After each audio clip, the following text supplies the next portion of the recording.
Канчалаган унаалар, канчалаган жандыктар бар дейт. Алар ырыскысын топтобойт да сактабайт дейт. Аларды Кудайым ырыскыландырып турат дейт.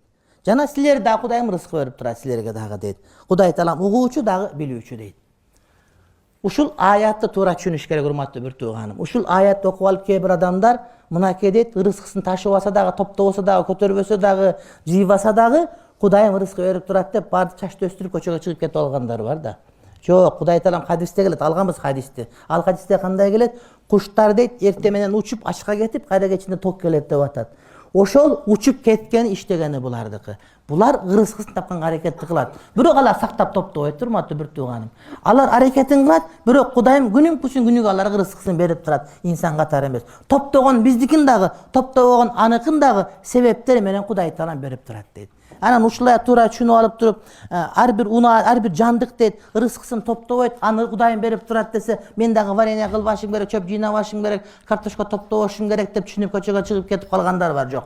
Куранды тафсир кылганда Куранды аятын аят тафсир кылат.